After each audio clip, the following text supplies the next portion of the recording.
আমি রিকাবি থেকে খলজিপাড়া থেকে বলছি ভাই, আপনার কথাটা বুঝাই আপনার ভালো করে বুঝাই। আমার বাড়িয়ালির ডেলিভারি করে 2টা বাচ্চা আছে, 5 কেজি 700 গ্রাম ওজন, দেয়ার ঘামে শরীর ঘামে একেবারে ম্যারেজ করে আসা, আর ফ্রিজে 20 কেজি গুস্ত আসা। এ গুস্ত শরীরে জল ক্ষতি হয়, জাহানটা থুমু না কিন্তু অভিষেক যা কিন্তু অভিষেক চটকে ফেলাবো কিন্তু। আমার খবর জানেন না তুমি? আমি কি করবো? আমি তোমার কারেন্ট বিল দিব, আমি চাঁদার বিল কিনবো, ফির টাকাতে চাঁদার বিল কিনবো নাকি? একটা ফ্রিজ কিনেছি 70,000 টাকাতে, ফির চাঁদার বিল ফ্যান কিনবো আমি 40,000 টাকাতে।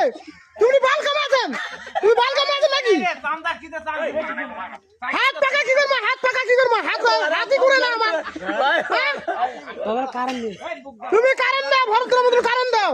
20 কেজি গুস্তু নষ্ট হবে আমার, ধানটা থমনা শুক্রবার মিলাদ করবো আমি। কিসের দুর্নীতিবাদ?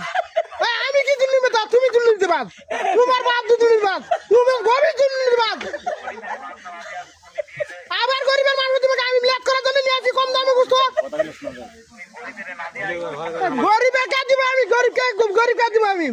নিজের গরু জব করে গরিবকে দিব নাকি? তুমি আজকে খা দাও, তোমার অভিষ আসুক, তোমার ছাড় আসুক, আজকে খা দাও।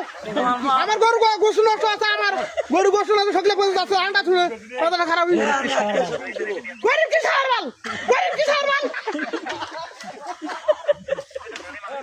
আবার ধনী মাইজ দেখলে আমি গরিবকে আগে খেলবো, গরিবকে খেলাবো আমি? হ্যাঁ, তুমি আসো নিয়ে দাও, আসো তুমি আসো, আন্দা করে খাও। আমার ভিতর গোসল নষ্ট আছে, আন্ডা ছুঁড়ে আমি কে? আরে ভাই খুশির বিজয় ঠিক আছে রে ভাই, আমার 2টা বাচ্চা হয়েছে। আমার কথা শুনেন, অনুরোধ করে কথা পা ধরে দিদি ভাই, ছেলের অবস্থা দেখে আমার ভিতর কলজা কাঁপে উঠছে। কথা কয় ভালো করে, অবস্থা খারাপ।